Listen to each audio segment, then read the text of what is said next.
What's up, ladies and gentlemen? Pastor Ben here, and I know it's been a while, but today I'm bringing you another book review, and this is the book Teams That Thrive by Ryan Hartwing and Warren Bird. The first thing I like to ask is, should you read it? Just getting right to the point. And if you are a leader of a team, or you are looking to improve your leadership skills, or more specifically looking to improve your administrative skills as a leader, then I would say this is a book that you should definitely check out.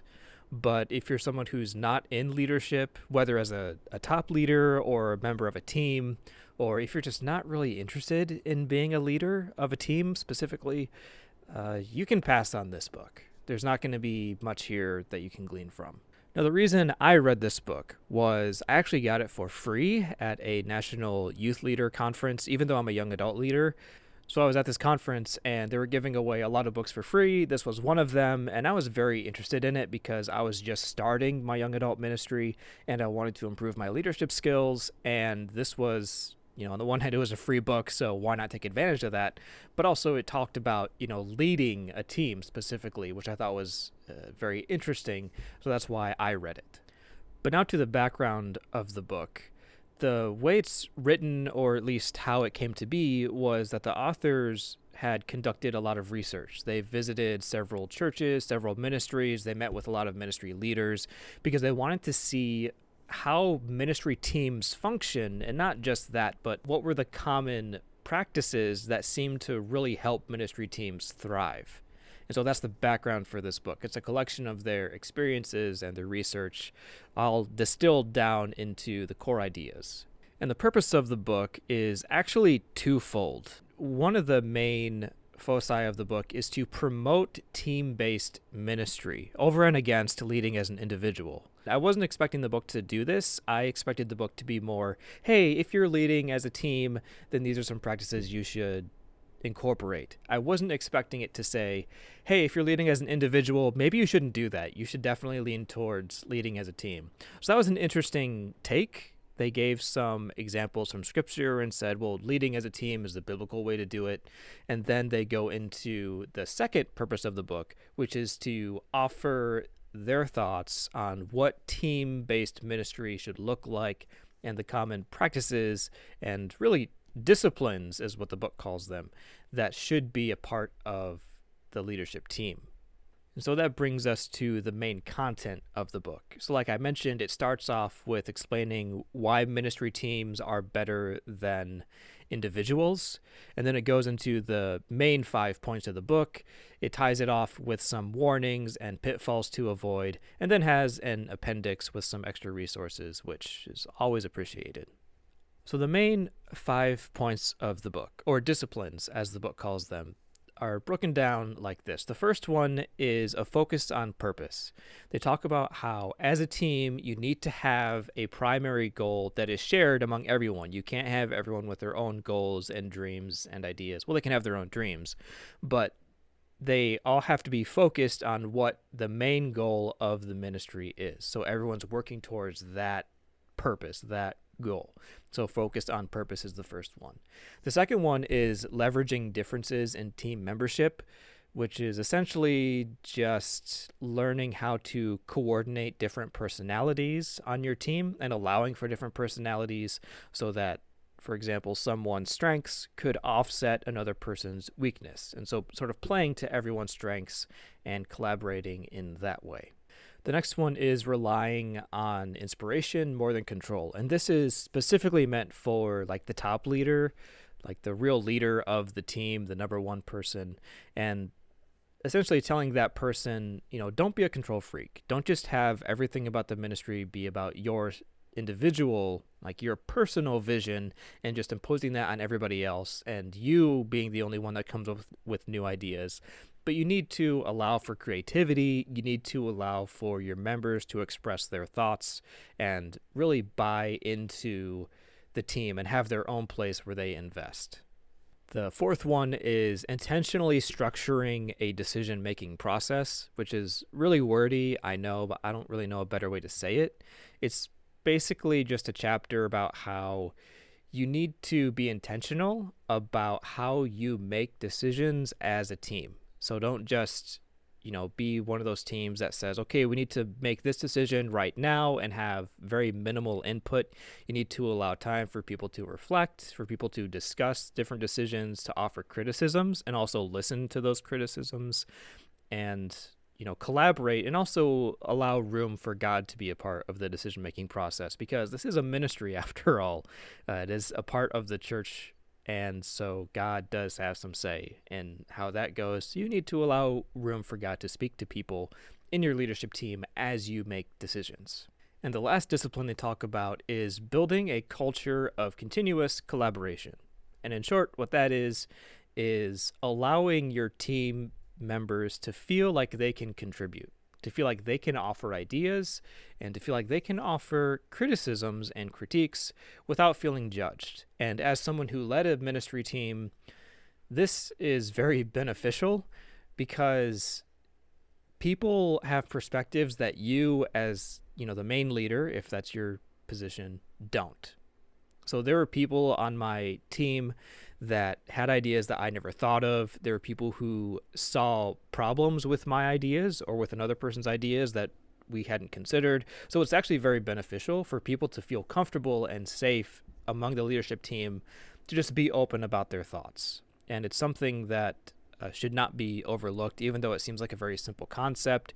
You do have to be intentional about building that culture into your team. And those are the main points of the book, the real meat of it. And so now I'm going to go into just some general thoughts about the book. So what was good about it? Well, one of the things that was very good about the book is that it's very practical. They offer specific examples.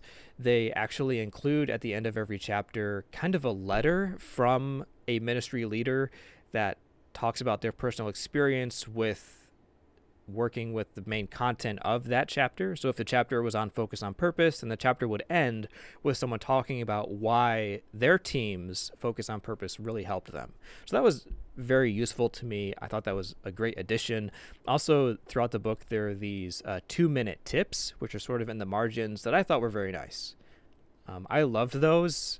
Usually I don't like sort of the marginal notes, because a lot of times they just feel like extracts of the content that I'm reading, so they're really not useful. But these ones are.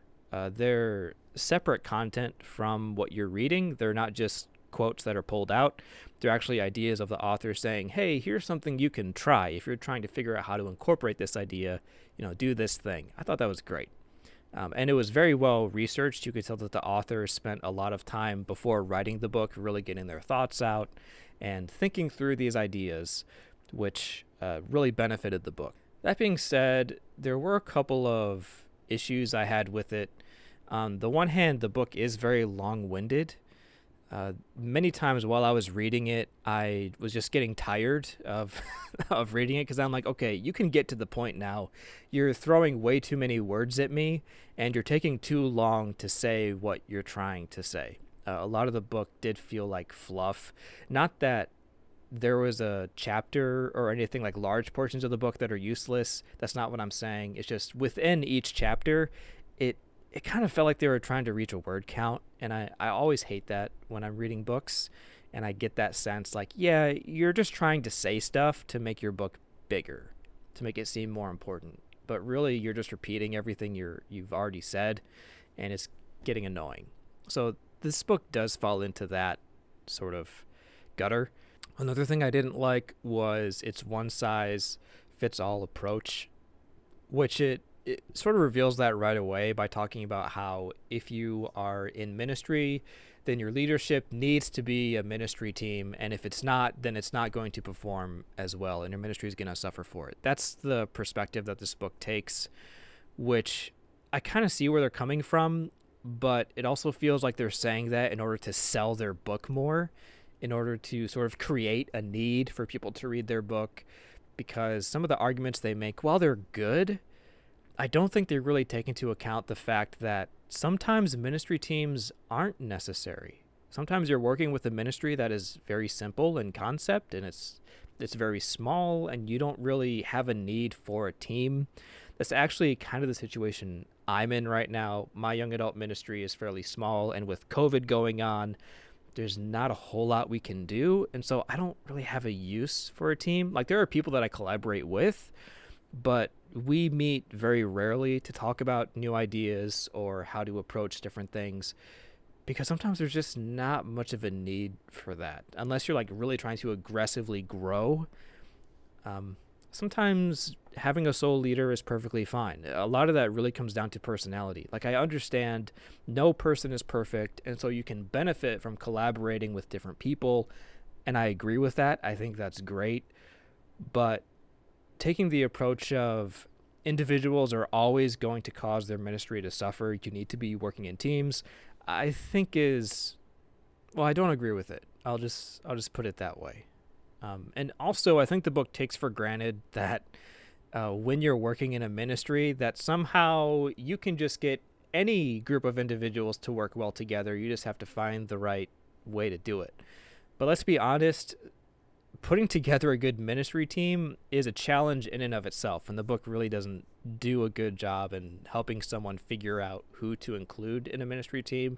They touch on it here and there, but finding good people that work well together is really difficult, because sometimes you're in a position where you simply can't find leaders. Like, there are people who just don't want to be involved, and so you're just sort of stuck with who you have, and sometimes they're people that do not get along well together. So what do you do in those situations? Do you just force them to get along? Like, how does that look? And sometimes you're just stuck. So that's just one example of a situation you might find yourself in. But more often than not, in working with different ministries and with different people I know, working in different churches, sometimes just finding people who want to lead is a challenge, is the challenge. And so putting together a ministry team is pretty much impossible in that sense, unless you're actually forcing someone to be a part of it. And again, I feel like that's something that this book takes for granted, is the idea that, oh, well, you're always going to have the opportunity to develop a ministry team, and that's no big deal. That's not the case. So that is a criticism I would have of the book. But that being said, the book is not written on how to develop a ministry team itself. It's just talking about how to develop a ministry team when you already have one. So I can't really criticize the book that much on this point, but it is something I feel is a negative aspect of the book. So my final thoughts, I would say a couple of things. First off, it's really helpful for people who lead teams specifically. If you're a part of a team, this book I feel would be useful, but if your team leader is not interested in the book, then this book is not going to help you very much. So it's really geared towards team leaders. So, and in that case, it is really good. But that being said, I wouldn't say that the information in the book is worth 250 pages. I'm not saying don't buy it.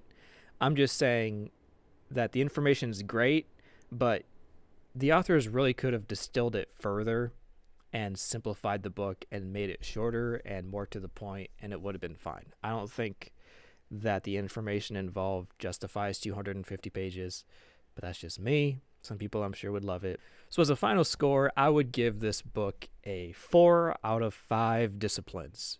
It has more good than bad, and if you are someone who leads a team, definitely check it out. Or if you're just someone who wants to develop your leadership skills, yeah, definitely check this book out. Even if you never work on a leadership team, it does contain concepts that you can put into practice wherever you are, so it's definitely worth it in that regard.